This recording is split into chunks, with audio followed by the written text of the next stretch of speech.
আমাদের সামনে চারটি জিনিস আছে। আমরা জীব, আমাদের সামনে মায়া আছে। জীব, মায়া, আমাদের সামনে কাল বা মৃত্যু আছে। আর আমাদের সামনে কি আছে? কর্ম। আমরা জীব, এটা তো স্বীকার করতে হবে। আমরা কি? কথা বলুন। আমরা জীব। আমাদের কর্ম আছে কিনা? প্রত্যেকের কর্ম আছে কিনা? আর আমরা মায়ার দ্বারা বন্দী কিনা? মায়া আছে কিনা আমাদের? তাহলে আমাদের কর্ম আছে, মায়া আছে, আমরা জীব, আর আমাদের সামনে কাল বা মৃত্যু আছে। এই চারটি তত্ত্বের কোনোদিন কাউকে কোনোদিন কৃপা করতে পারে না। মৃত্যু কাউকে কৃপা করবে তো? মা যদি বলে আমার কোলের ছেলেকে নিও না, মৃত্যু কখনো আপনার অনুরোধ, চোখের জল, এটি কৃপা করে? কাল কখনো কাউকে কৃপা করে? করে না। পুত্রের লাশ আনতে যাচ্ছে পিতা, সেও অ্যাক্সিডেন্টে মারা যায়। পুত্র অ্যাক্সিডেন্টে মারা গেছে বা হাসপাতালে মারা গেছে, পিতার লাশ আনতে যাচ্ছে, সেও অ্যাক্সিডেন্টে মারা যায় কিনা? মায়ের কোল থেকে, স্নেহবতী মায়ের কোল থেকে শিশুকে কাল কেড়ে নেয় কিনা? কাল কাউকে ছেড়ে দিয়েছে পর্যন্ত? ঘুষ দিয়ে অনেক কিছু কাজ আদায় করতে পারেন, ফাইল ছাড়াতে পারেন। মৃত্যুকে, কালকে ঘুষ দিয়ে 2 মিনিট সময় আদায় করতে পারবেন? যে কৃষ্ণ বলি 2 মিনিট সময় দাও, দেবে তো? তাহলে এত অলস সময় কাটাচ্ছেন কেন? 2 মিনিটও সারা জীবনের আয় দিয়ে, সম্পত্তি দিয়ে, অর্থ দিয়ে মৃত্যুর কাছ থেকে 2 সেকেন্ড সময় আপনি বরাদ্দ পাবেন না। তাহলে এত অলস সময় কি করে কাটায় আমরা? কাটায় কেন জানেন? সময়ের মূল্য আমরা দিতে। আর জেনে রাখুন, পৃথিবীতে সময়ের মূল্য যে দেয়নি, এ পৃথিবীতে সেই বঞ্চিত। সে সকল মঙ্গল হতে, শুভ হতে, স্বাস্থ্য হারালে তো পাবেন, অর্থ চলে গেলেও পাবেন, বাড়ি ভেঙে গেলে পাবেন, দেশ ত্যাগ করলে আর এক দেশ পাবেন, কিন্তু সময়ের ব্যবহার না করলে। কথাগুলো কতবার শুনেছি, কাজে লাগায়? শুনি, আচরণ করি না, মানি না, দুর্দশা কি করে যাবে? এই জন্য কাল কাউকে কৃপা করবে না। আর কর্ম,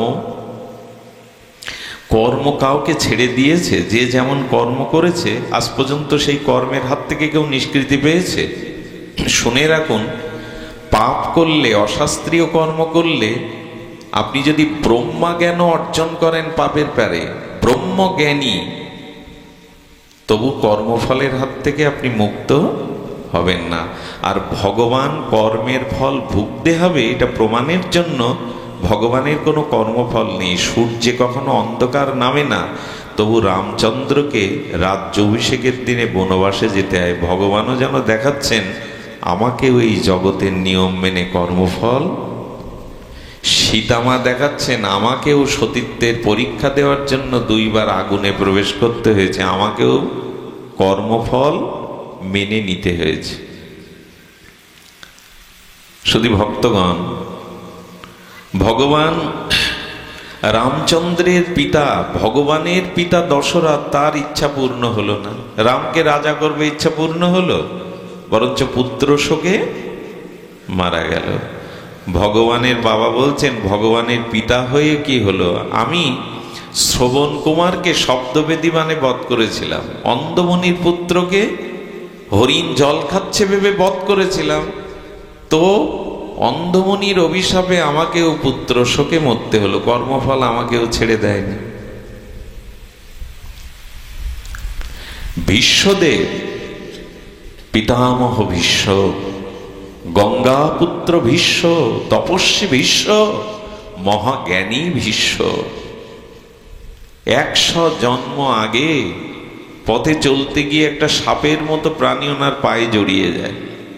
উনি একটু ক্রোধ ভরে ওটা ছুঁড়ে ছেলে দেন, পদাঘাত করে, একটা কাঁটার উপরে গিয়ে পড়ে। 2-3 মাস সেই কাঁটায় বিদ্ধ হয়ে যন্ত্রণা কাতর হয়ে মারা যায়। সেই কর্মফল 100 জন্ম পরে সরসজ্জার উপরে যন্ত্রণায় শুয়ে ভীষ্মকে শোধ করতে হয়।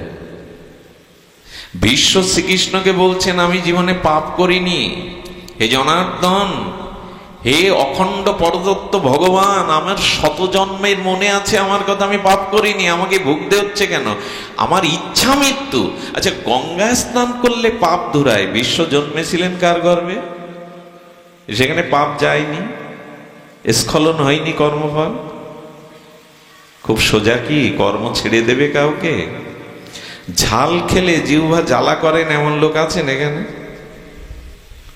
আছে? পাপ করবেন অথচ কর্মফল ভোগ করতে হবে না, এরকম কেউ জগতে এ পাওয়ার কারণে।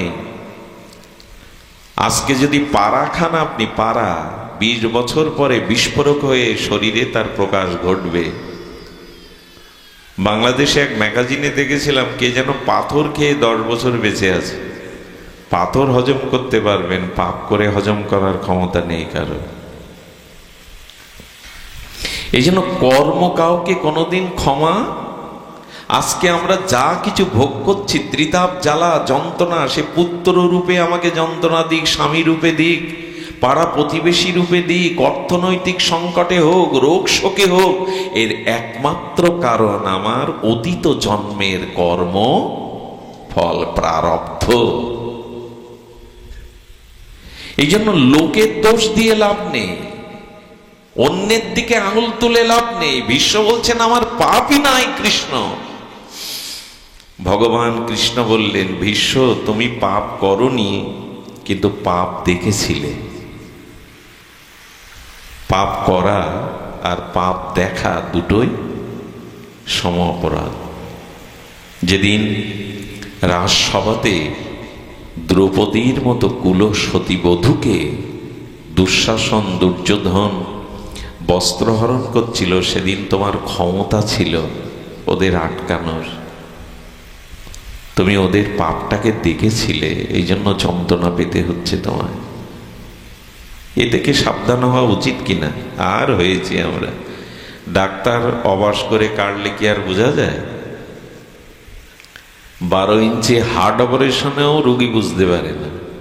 চেতনানাশক ওষুধ দিয়ে যদি কারো হার্ট ছেড়ে, বুঝতে পারবে? ওই সময় বুঝতে পারবে? আমাদেরও আর বুঝ হয়েছে, আমাদেরও সব অবাস হয়ে গেছে, বিচার বিবেক সব অবাস হয়ে গেছে। এই জন্য উপদেশে কাজ হচ্ছে না। এত হরি কথা, এত হরি নামে খুব বেশি কাজ হচ্ছে না। বিবেকই জাগে না, তো অবাস হয়ে কাটলে আর কি করে বুঝবে? এরকম বাণীগুলো যতই কাটাছেড়া করি আপনাদের, কাজ হবে না, হবে না। এই জন্য কামে যার হতচিত, নাহি মানে নিজ হিত, মনের না ঘুচে দুর্বাসনা।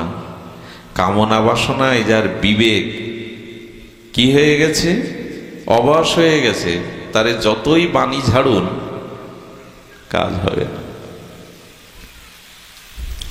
বিবেকটা ফিরিয়ে আনুন। কর্ম কাউকে কৃপা করবে না। দুটো গেল, কাল গেল, কর্ম গেল।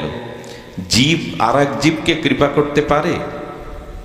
আচ্ছা, আমাকে এত ভালোবাসেন, আমার মা প্রাণের থেকে ভালোবাসেন, আমাকে সাপে কাটলে ওনার বিষের জ্বালা করবে? আপনাদের করবে কারো?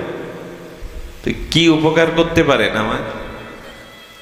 যে ব্যথা নিতে পারে না, যে ব্যথা নিতে পারে না, সে ব্যথার ব্যাধি কি? আচ্ছা, যে গ্রামে 50 ঘর, বাবা ঘুমাচ্ছেন, যে গ্রামে 50 ঘর ভিখারি, ওই গ্রামে কেউ ভিক্ষা চাইতে গেলে দেবে? লিখে রেখেছে ভিখারির গ্রাম। তো এক জীব আর এক জীবকে কি কৃপা করবে? সে তো নিজের কর্মফলে সে ভুগছে, সে অন্যকে কি করে ত্রাণ করবে? এই জন্য ভরসা যদি করতে হয় ভগবানের প্রতি করুন, অন্য কারো প্রতি না। ভরসা যদি, নির্ভর যদি করতে হয় ভগবানের প্রতি করুন। জীব জীবকে কি কৃপা? আচ্ছা, সমুদ্রে জাহাজ ডুবি হলো, ওই প্রবাহ স্রোতে সবাই ডুবে যাচ্ছে, ভেসে যাচ্ছে, ভাই বন্ধু স্ত্রী পুত্র, কেউ কাউকে এখন উদ্ধার করতে পারে? পারে কি? আমরা সবাই মৃত্যু কবলিত। এখানে কোন জীব আর এক জীবকে 2 টাকা দিতে পারে, জামা কাপড় দিতে পারে, দুবেলা খেতে দিতে পারে? প্রকৃত কল্যাণ করার ক্ষমতা জীবের নাই। এই জন্য ভগবানের চরণে আসতে হয় কেন? দ্রৌপদী জগৎকে দেখিয়ে গেল আমার স্বামীরা সব বিশ্বজয়ী। ধর্মরাজ যুধিষ্ঠির, অর্জুন, ভীম বিশ্বজয়ী অর্জুন, কিন্তু আমার বস্ত্রহরণে অপমানে এরা কেউ কাজে। দ্রৌপদী জগৎকে একটা বড় শিক্ষা দিয়ে গেল, ভরসা যদি করতে হয় ভগবানের প্রতি করো। ও আমার অর্জুন স্বামী থাকলেও, ভীম থাকলেও কেউ আমার লাঞ্ছনা অপমান ঘোচাতে পারিনি এক গোবিন্দ ছাড়া। এই কথাগুলি কথা নয়, জীবন দর্শন। এই জন্য জীব আর এক জীবকে আরে করুণা করবে কি? সম্বন্ধ এখন টিকে থাকে বর্তমান যুগে, পিতামাতার সাথে সন্তানের সম্পর্ক নেই। 80% দাম্পত্য জীবন জ্বলছে, অবিশ্বাসে জ্বলছে, প্রতি ঘরেই অশান্তি। জীব আর এক জীবকে কি কৃপা করবে? ভরসা যদি করতে হয়, অবলম্বন যদি করতে হয়, ভগবানকে করুন। জীবও কাউকে প্রকৃত করুণা করতে, আমার জন্ম মৃত্যু ব্যাধি থেকে মুক্তি দিতে পারবেন এখানে কেউ? কর্মফল নিতে পারবেন? তাহলে গেল কর্ম, গেল আর কাল গেল, আর জীব গেল, বাকি থাকলো মায়া। মায়া আপনাকে কৃপা করবে কি? মায়া ব্রহ্মাকেও ঘোরাচ্ছে। মায়ার পাকে পড়ে ব্রহ্মাও সেখানে আপনি আমি কোন তুচ্ছ সার। মায়ার ফাঁদে ব্রহ্মা পড়ি কাঁদে। মায়ার ফাঁদে ব্রহ্মা কাঁদে কেমন জানেন? বৃন্দাবনে গিয়ে দেখছেন এ ভগবান হয়। স্বয়ং প্রজাপতি ব্রহ্মা দেখছেন যে লোকের এটো খায়, গরু চড়ায় পাশুনি নিয়ে, এ ভগবান কি করে হয়? মানে ব্রহ্মাকেও মায়া কবলিত করলো। ভগবানের লীলা দেখেও ব্রহ্মা বুঝতে পাচ্ছেন না। কিছু অপরাধ নেবেন না। পুরাণে একটা কথা আছে, আমি ঠিক বলতে সাহস পাই না।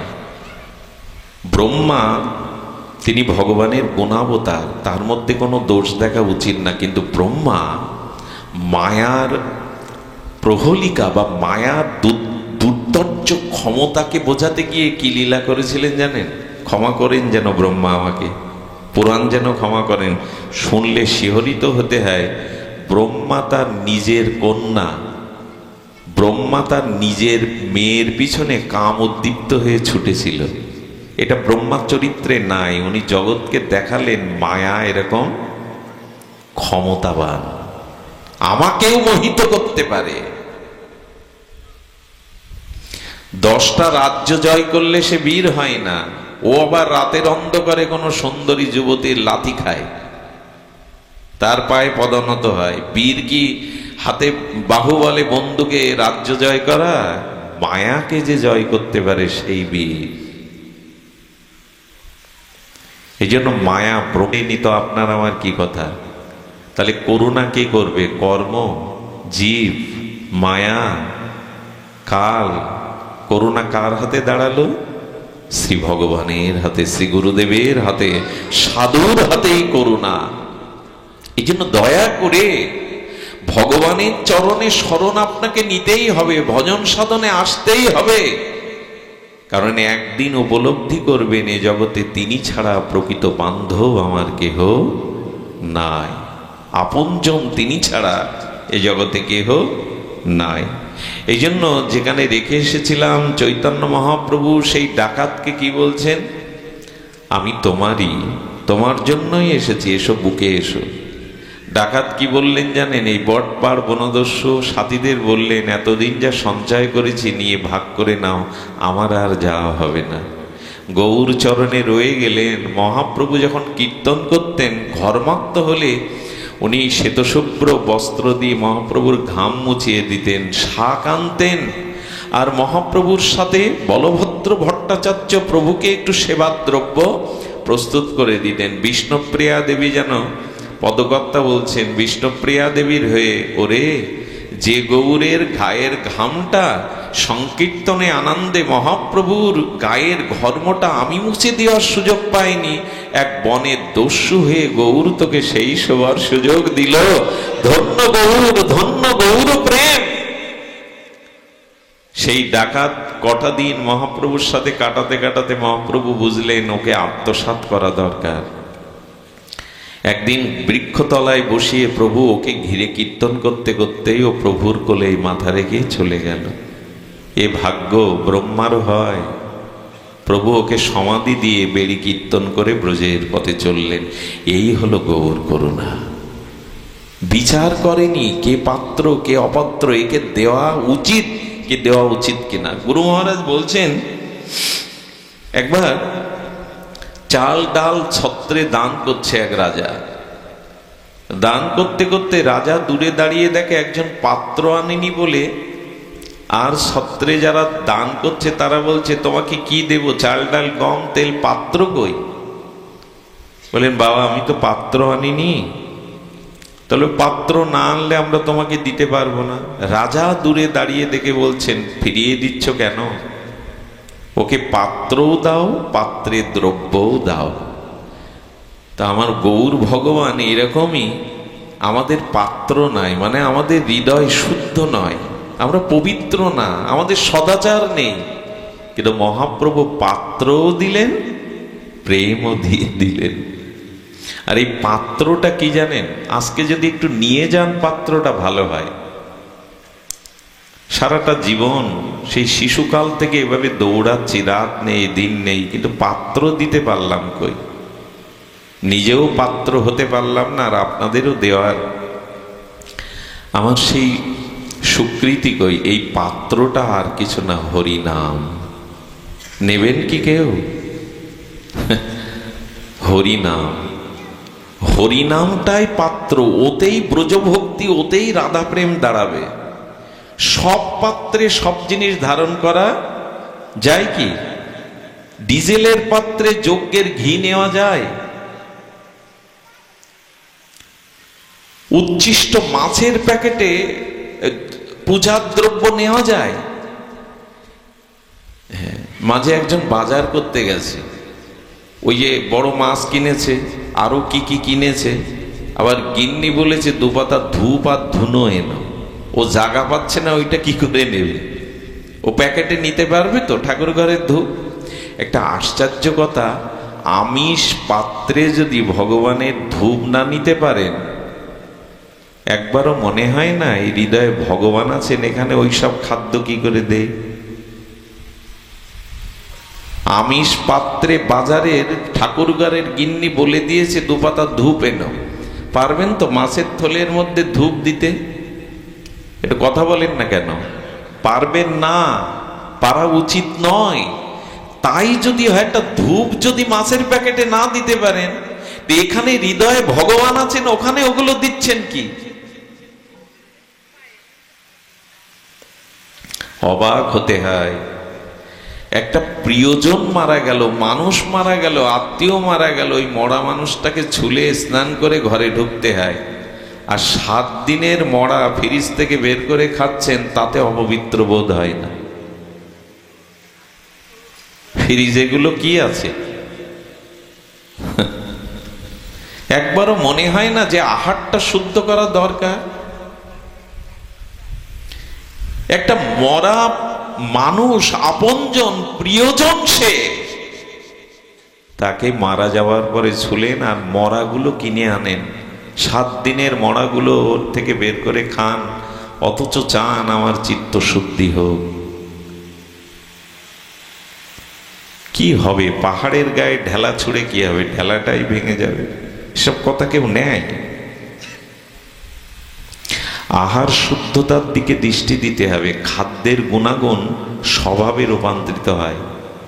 আচ্ছা, একটা আগুন জ্বলছে, ওখানে যদি চামড়া দেন, কিসের গন্ধ আসবে? বাতাসে কথা বলতে হবে, চামড়ার গন্ধ আসবে। একটা মরা প্রাণী দেন ওর মধ্যে, কিন্তু যদি ঘি দেন, বেলের পাতা, ধূপ ধুনো দেন, তা আমরা যা খাই না, ওতে সিদ্ধ হয় না, আমাদের পাকস্থলিতে গিয়ে আবার ওটা সিদ্ধ হয়। ওই যে বাইরে করা রান্না করা সিদ্ধ খেলে বাঁচতেন না, আপনার যে পাকস্থলী আছে না, ওখানে বৈষণারা তাপ আছে, অগ্নি, ওই তাপে খাদ্যটা হজম হয়ে টক্সিন জাতীয় বস্তু মলমূত্রে বেরিয়ে গিয়ে রস, রক্ত, অস্থি মজ্জা, হাড়, বীর্য, এই সপ্তধাতু তৈরি হয়। তবে এইটুকু বলবো, আগুনে যা দেন তার গন্ধ যদি আসে, তো ভেতরে আগুনে যা সিদ্ধ হচ্ছে, ওখানে যা দেবেন স্বভাব হয়ে তার গন্ধই বেরোবে।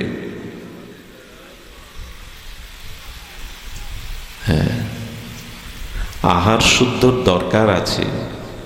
ছেলের হাতের মোয়া না যে কেড়ে খেয়ে নিয়ে সব হয়ে গেল।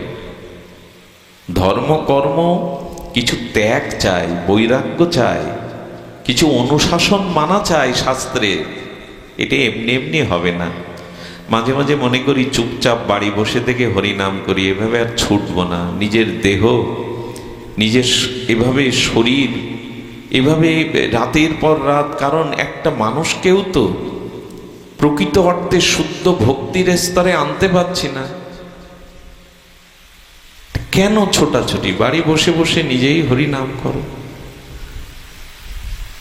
কেউ যদি না পরিবর্তন হয়, একটা জিনিস জানবেন, আপনি দীক্ষা নিয়েছেন, আপনি হরিকথা শ্রবণ কীর্তন ভজন করছেন, অথচ আপনার পরিবর্তন আসছে না, জানবেন আদৌ আপনার ভজন হয়নি। যে ভজনে মানুষের পরিবর্তন হয় না স্বভাবের, আদৌ সেটা ভজন নয়। আসলাম, ভালো লাগলো, চলে গেলাম, এরকম নয়। পরিবর্তন চাই। সময় চলে যাচ্ছে। মহাপ্রভুর কথা, এটা চতুর্মুখ ব্রহ্মা, তিনিও তো শেষ করতে পারেন না। তো শ্রীমান মহাপ্রভুর এই যে করুণা, তিনি কি করলেন না, সেই ভগবান গৌর সুন্দর কেবল আমার সেবনীয় হোক। এই জন্য আমরা জানেন একটা শব্দ আছে, কষ্ট পাবেন না। শব্দটা হলো, এখানে বলা আছে, পূর্বে জয়ীছে জরাসন্ধ আদি রাজাগণ। খুব ধ্যান দিন। পূর্বে জয়ীছে জরাসন্ধ আদি রাজাগণ, বেদধর্ম করি করে, বেদধর্ম করি করে ধর্ম পালন। শ্রীকৃষ্ণ না মানিল তাহে দৈত্য করি জানি, চৈতন্য না মানিলে তারে দৈত্য করে মানি।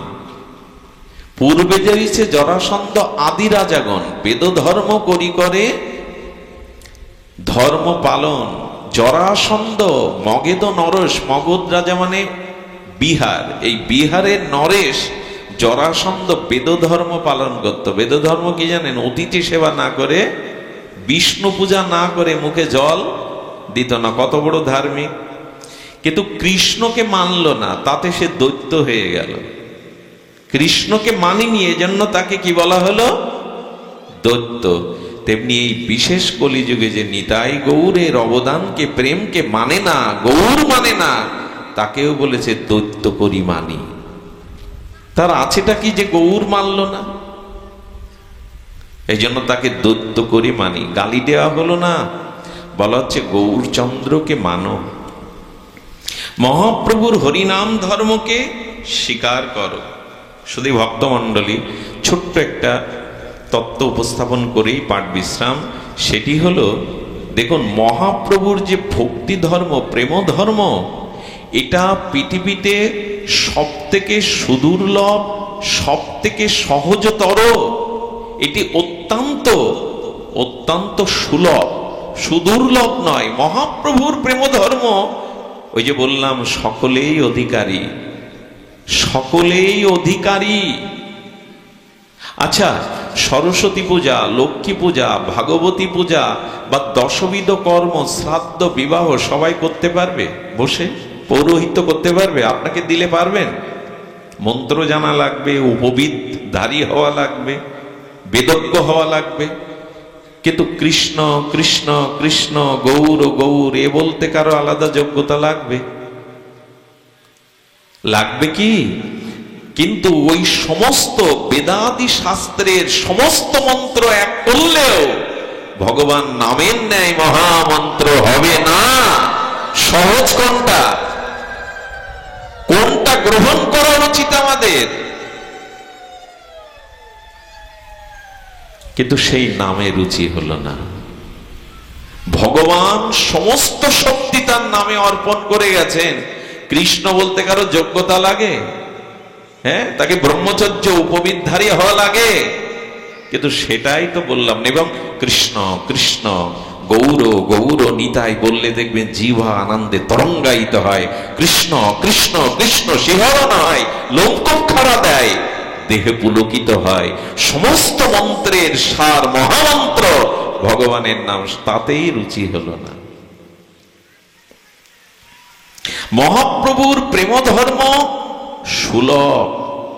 অন্যান্য যুগে তপস্যার দ্বারা, যজ্ঞের দ্বারা, ধ্যানের দ্বারা যা পাওয়া যেত, অবাক হতে হয়। ভাগবত যে সিদ্ধান্ত দিয়েছে, সত্য যুগে 10,000 বছর তপস্যা করে যে ফল পাওয়া যেত, ত্রেতা যুগে 1 বছর অশ্বমেধ গোমেধ রাজস্ব কি যজ্ঞ করেছিল রামচন্দ্র? অশ্বমেধ যজ্ঞ। ত্রেতা যুগে অশ্বমেধ গোমেধ যজ্ঞ 1 বছর ধরে করলে যে ফল হবে, সত্য যুগে 10,000 বছর তপস্যা করলে যে ফল হবে, তারপরে 1 মাস ব্যাপী ভগবানের অর্চন করলে যে ফল হবে, কলিযুগে 1 রাত্রি হরিনাম করলে সেই ফল লাভ হবে। কিন্তু রুচি হলো না। 11টা বাজলো তো নাম যজ্ঞের আকাশ থেকে কমিটিরাও খিচুড়ি খেয়ে ঘুমিয়ে পড়েছে। 1 রাত্রি জেগে হরিনাম শোনার মতো মানসিকতা না, কমিটির লোকও ঘুমিয়ে পড়েছে, অথচ গ্রামে যজ্ঞ। এত পরেও দুর্ভাগ্য না আমাদের এটা, যে নামে রুচি হলো না। রিমোট টিপবে 108 বার, চ্যানেল কটা সবন্দা, চ্যানেল কটা রিমোটে? অনেকগুলো, 200-250। আর জপের মালায় কটা দানা? 108টা। চ্যানেল টিপবে 250 বার, কিন্তু জপের মালায় 108 বার টিপবে না। দুর্ভাগা কারা? আমার পতনের জন্য দায়ী কে? আমরাই। দোষ কারো নয় গো মা, আমি শকাত সলিলে ডুবে মরি শ্যামা। যেহি সংস্পর্শ যা ভোগা দুঃখ জনয় এবতে, আদ্যন্ত বন্ত কন্তেও নতে সুরমতে বুধা। ভগবান বললেন, সংস্পর্শজনিত ভোগ করতে যেও না, এতেই দুঃখ আসবে। একজন মাঝে প্রশ্ন করেছে, বাবা 99% মানুষ এখন যন্ত্রণা দুঃখ ভোগ করছে, এর কারণ কি? এর কারণ হলো ভোগ। আমার অধিকারের বাইরে, আমার সীমার বাইরে যখন আমি ভোগ করতে যাব শব্দ স্পর্শ রূপ রস গন্ধ, তখনই সেটি দুঃখ হয়ে আমার জীবনে আসবে, কিন্তু বোঝানোর উপায় নেই। আর এই সনাতন ধর্ম এক বিরাল বিভ্রাটে পড়ার মতো, একটা ব্যাপক বিভ্রাটে পড়ে গেছে। বিভ্রান্তটা এমন যে শ্মশানে পিতামাতা মরে গেলেও মদ দিতে হয়, এটা কম বিভ্রাট? আজকের দুর্গা পূজা, আজকের কালী পূজা, সেখানে যেসব অশ্লীল গান বাজানো হয়, আপনারা জানেন ওই যে ডিজে নামক জিনিসটা, ওর যে সাউন্ডটা, যারা হার্টের পেশেন্ট ওই গ্রামে, ওদের হার্টের যে কি যন্ত্রণা হয় আপনারা বুঝতে পারবেন না। ধর্ম করতে গিয়ে অন্যের ক্ষতি করার অধিকার আপনাকে কেউ দেয়নি। সুপ্রিম কোর্টের একটা নির্দেশ আছে কি জানেন? শব্দের দূরত্ব ঘনত্ব কতটুকু, এটা আপনাকে মেনে চলতে হবে। আপনি চাইলেই উচ্চস্বরে কিছু শব্দ করতে, সুপ্রিম কোর্টের নির্দেশ আছে শব্দের ঘনত্ব এবং দূরত্ব কতটুকু থাকতে হবে। এবং অসুস্থ শিশুরা মায়ের কোলে ওই রাত 2টোর সময় হাইব্রিড দিয়ে প্যান্ডেলে যেরকম আপনারা বাজান, ওইগুলোতে শিশুগুলোর যে কি যন্ত্রণা হয়। ধর্ম করতে গিয়ে অন্যকে ক্ষতি করার কোনো অধিকার ধর্ম আপনাকে দেয়নি। মা দুর্গা পূজা হলো 4 দিন 5 দিন, আর আজকে ঠাকুর বিসর্জনের নামে, আড়ংয়ের নামে নেশা করে তার মধ্যে মাকে বিদায় দেওয়ার দৃশ্য এরকম হতে পারে? নাচ গান হয়ে উঠল। আর কি মন্ত্র আমরা শিখেছি, মাকে পুষ্করিণীতে নদীতে ডুবিয়ে দিয়ে বলে আসছে বছর আবার হবে। এটা বুঝি না, এটা কোথায় আছে? এটা কোনো মন্ত্র না তন্ত্র যে আসছে বছর আবার হবে? তার মানে 1 বছর মা তোমার আর খোঁজটোজ করবো না, আসছে বছর আবার হবে। তো বাঁচবে তো আসছে বছর? এই যে স্লোগান দিচ্ছ আসছে বছর আবার হবে, ও পর্যন্ত তুমি থাকবে তো? শিব পূজায়, কালী পূজায় গাঁজার নাম করে প্রসাদ খাওয়া হয়। সনাতন ধর্মের দুর্দশা শুনবেন, এখানে একজনও যুবক যুবতী নাই। বাসি ফুলে কেউ বাসর সাজায়? কথা বলবেন। বিকালের ঝরে যাওয়া ধুলার ফুল কুড়িয়ে কেউ দেবতার চরণে দেয়? তো যে জাতির যুবক যুবতীরাই, কিশোররাই ধর্মমুখী নয়, আদর্শ চরিত্রবান নাই, সে সমাজের তো মেরুদণ্ডই ভাঙা। কিন্তু এখানে কেউ নেই। তারা এখন মোবাইলে, নেটে, ব্রিজের উপরে, নদীর তীরে, ক্যারামে, নালে টিভির সামনে। এই দোষ কাদের? ওদের। পিতামাতা 85% হিন্দুর ঘরে সকাল সন্ধ্যা ঝাঁজ কাজর বাজিয়ে প্রার্থনা হরিনাম হয় না। পিতামাতাই গীতা শাস্ত্রাদি পড়ে না, তো সন্তানদের শেখায়নি। তো তারা তাদের পথটা তো আমরাই রচনা করে দিয়েছি। যুবকরা, তাদের দোষ না যুবতীরা। আশ্চর্য, মেয়েকে ফাংশনে পাঠায় মা সাজিয়ে গুজিয়ে, সিনেমা দেখতে পাঠায়, মেলা দেখতে পাঠায়, অথচ ভাগবতে আনে না। যা শুনলে সে আগামী দিনে ভালো স্ত্রী হতে পারবে, ভালো মা সন্তানের জন্ম দিতে পারবে, এখানে আনে না বাবা মা। এই জাতির যে দুর্দশা, সে দুর্দশার কথা আমাদের না উল্লেখ করাই ভালো। পূজা পার্বণ, আমাদের ধর্মীয় অনুষ্ঠানগুলোর মধ্যে না আছে গীতা শিক্ষা, না আছে ভাগবত আলোচনা, না আছে ধর্মের তত্ত্ব অনুভূতি। শুধুমাত্র আনন্দ উৎসব হই হুল্লোড় কটা দিন করতে পারলে হলো। আর কেমন দুর্দশা দেখুন। গান বাজনার বিরোধী আমি নই, কিন্তু একদিন কালী পুজো হলে মায়ের সামনে 3 নাইট যাত্রা দেবেন, গানের কনসার্ট দেবেন, এটা কোথায় আছে?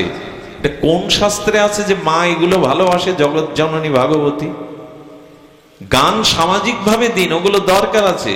এসব কমে যাওয়াই তো মানুষের নেশা বেড়েছে, মানুষের মন উদাস হয়েছে। যাত্রা দরকার, গান কনসার্ট দরকার, তবে সেটা ভগবত মন্দিরে না, মায়ের সামনে না, এরকম বলা নেই। এ জাতি তাও পারে। 3 নাইট যাত্রা দাও, একদিন কালী পুজো। এই দুর্দশা কে ঘোচাবে বলতে পারে? মহাপ্রভু প্রেম ধর্ম হরিনাম নিয়ে এসেছিলেন এ জগৎকে আপামর শুদ্ধ করতে। আচ্ছা, আজকে যে ইস্কনের বদৌলতে, প্রভুপাদের অশেষ বিশেষ মহিমায় ত্যাগে, এই যে পাশ্চাত্যবাসীরা, বড় বড় শিক্ষিত ধনী ব্যক্তিরা আজকে গৌড়ীয় বৈষ্ণব ইস্কনের তিলকমালা নিয়ে হরিনাম করছে মায়াপুরে, বৃন্দাবন, ওরা কি পাগল? ওরা মূর্খ? ওরা মহাপ্রভুর ধর্মে তিলকমালা নিয়ে হরিনাম করছে কেন? জয় পতাকা স্বামী মহারাজ আমাদের দেশের মানুষ। ওরা বুঝতে পেরেছে শান্তি কোথায়, মুক্তি কোথায়, প্রেম কোথায়।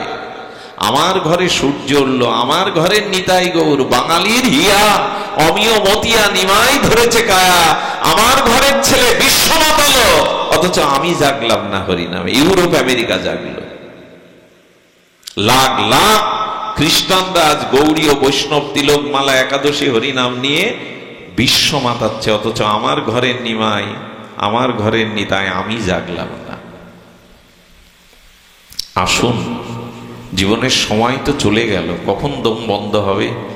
এর মধ্যে এমন কেউ আছে যে ক্যান্সারের জাম বহন করছে, কিডনি ড্যামেজ হয়ে গেছে, জানা নেই, কালকেও ধরা পড়তে পারে। আমিও বা বাড়ি ফিরে যাব এরকম তো না। সময় বড় কম, সংকীর্ণ হয়ে আসছে জীবন। আমাদের আয়ু সূর্য পশ্চিমে হেলে গেছে। যৌবন চিরদিন থাকবে না। অর্থ, ক্ষমতা, রূপ, যৌবন এগুলো চিরদিনের না। আসুন সতর্ক হই, মহাপ্রভুর প্রেম ধর্মকে, হরিনাম ধর্মকে একটু গ্রহণ করি। ভগবত ধর্মের এত মহিমা। জীব গোস্বামী ভক্তি সন্দর্ভে বলেছেন, ভক্তির পথে এসো, ভক্তি বড় সুলভ, জ্ঞান যোগ ধর্ম সুলভ নয়। কারণ ভক্তি সুলভ কেন জানেন? ভক্তি কোথা থেকে জোগাড় করতে হবে না, জ্ঞানের দ্বারা, ধ্যানের দ্বারা, তপস্যার দ্বারা যেটা লাভ করবেন, ভক্তিটা কোনো কিছুর দ্বারা অপেক্ষা নেই। ভক্তি আপনার মধ্যে স্বতঃসিদ্ধভাবে দেওয়া আছে। ভক্তি মানে অনুরাগ, ভালোবাসা, এটা নেই সবার মধ্যে। একটা বাঘিনী বাচ্চা বেড়ে তার বাচ্চাকে দুধ খাওয়ায় না, প্রতিপালন করে না, বিড়াল কুকুরগুলো করে না। গোবিন্দ বলছেন ভক্তিটা মানে ভালোবাসাটা, অনুরাগটা আমি সব জীবের হৃদয়ে আগে থেকেই দিয়েছি। ওটা কোথা থেকে অর্জন করতে, রোজগার করতে হবে না। তপস্যা করতে গেলে, ধ্যান করতে গেলে, যোগ করতে গেলে সব নিতে হবে, গ্রহণ করতে হবে। আর ভক্তি আমি তোমার মধ্যে দিয়েই রেখেছি, কোথাও থেকে ওটা গ্রহণ করা। নিত্য সিদ্ধ কৃষ্ণ প্রেম সাধ্য কবু নয়, নিত্য সিদ্ধ কৃষ্ণ প্রেম সাধ্য কবু নয়। কারণ সাধনার দ্বারা প্রেম পাওয়া লাগবে না, ভালোবাসা অনুরাগ তোমার ভেতরে আছে। তবে সেই ভালোবাসাটা সঠিক জায়গায় নিয়োগ করিনি। বোঝা যায় মা কথাটা? ভক্তি সবার মধ্যেই আছে, কিন্তু ভক্তিটা, অনুরাগটা, ভালোবাসাটা কাকে দিতে হয় এটাই শুধু ভুলিয়ে গেছে। ভালোবাসাটা দিতে হবে ভগবানকে। কিছু দিয়ে বসেছি সংসারকে। সংসারে কি দিতে হবে? বিচার, বুদ্ধি, কর্তব্য। আর অনুরাগ বা ভালোবাসাটা কাকে দিতে হবে? ভগবানকে। ভুল হয়ে যায়নি কি জীবনে? ভালোবাসা যাকে তাকে দিতে হয়, দিয়ে ঠকতে হয়। কি ভালোবাসা গো! ভালোবাসার কারণে ধর্ম ত্যাগ করছে, ভালোবাসার কারণে বিষ খেয়ে মরছে। তার কারণ কি জানেন? ভালোবাসাটা সঠিক জায়গায় দেয়নি। ভালোবাসাটা ভগবানকে না দিলে অভিশাপ আসবে, জীবন ছিন্ন ভিন্ন হয়ে যাবে। এই জগতে ভগবানের থেকেও যদি কেউ আপনার আপন থাকে, তাহলে তার জীবন ছিন্ন ভিন্ন হতে বাধ্য। আজ হাড়ে হাড়ে ওটা বুঝতে পারছেন। ব্যথা আকাশ থেকে কেউ দেয় না, মাটি ফুঁড়ে দেয় না, ব্যথা নিজজনরাই দেয়। এই জন্য ভালোবাসাটা ভগবানকে দিতে হবে, ওর নাম ভক্তি। আর কোথা থেকে জোগাড় করতে হবে না, ওটা ভেতরে আছে আপনার প্রীতি, অনুরাগ, ভালোবাসা। একে সঠিক জায়গায় নিবেদন করার নামই হলো ভক্তি। যেমন আপনারা এখন সময় দিচ্ছেন, আপনাদের মন, আপনাদের কর্ণেন্দ্রিয়, শ্রবণেন্দ্রিয় দিচ্ছেন। এখন আপনাদের দেহ, আপনাদের মন, আপনাদের চিন্তা কোথায় দিচ্ছেন? এখন হরি, হরি কথাতে। হরি কথাই মানে হরি। কৃষ্ণ কোথায়? কৃষ্ণ কথায়। তাহলে এখন আপনাদের চিত্ত, মন কাকে দিচ্ছেন? ভগবানকে দিয়েছেন, হরিকে দিয়েছেন, হরি কথাকে দিয়েছেন। একটি জিনিস বলুন তো, সারাদিন আপনি কি এমন শান্তি পেয়েছেন এখন মনে যে মানসিক শান্তি পাচ্ছেন? টাকার মধ্যে ছিলেন, স্ত্রী পুত্রের মধ্যে ছিলেন, খাওয়া দাওয়ার মধ্যে, বেড়ানোর মধ্যে ছিলেন, এই শান্তি কি পেয়েছেন? তার মানে ভালোবাসাটা সঠিক জায়গায় না দিলে কোনোদিনই শান্তি পাবেন না। এই জন্য গোবিন্দ বলেছেন, তেইসাং সতত যুক্তনাং ভজতাম প্রীতিপূর্বকাম দদামি বুদ্ধি যোগং তাং উপজান্তিতে মনমনা ভব মদভক্ত মজ্জা জীবাং নমস্কুরু। মনটা আমায় দাও, মনের ভালোবাসাটা আমায় দাও, যাকে তাকে দিয়ে ঠকে যেও না, অভিশাপ জোগাড় করো না। সংসারকে বিচার দাও, ভালোবাসাটা ভগবানকে দাও। আর এই ভালোবাসা কোথা থেকে পাবেন জানেন? যে ভগবানকে ভালোবাসতে পেরেছে তার গায়ের হাওয়া লাগান। যার গায়ে চুলকোনা পাঁচড়া হয়েছে তার কাছে বারবার যান, আপনার কি হবে? ওই ছোঁয়াচে রোগ, চুলকোনা পাঁচড়া আপনার হবে। তো যার ভগবানে প্রেম ভক্তি হয়েছে সেই ভক্তের গায়ের বাতাস লাগান, তার সঙ্গ করুন, তাহলে ওই ব্যাধি আপনারও হবে। আজ এইটুকুই। আপনাদের কল্যাণ হোক, আপনাদের মঙ্গল।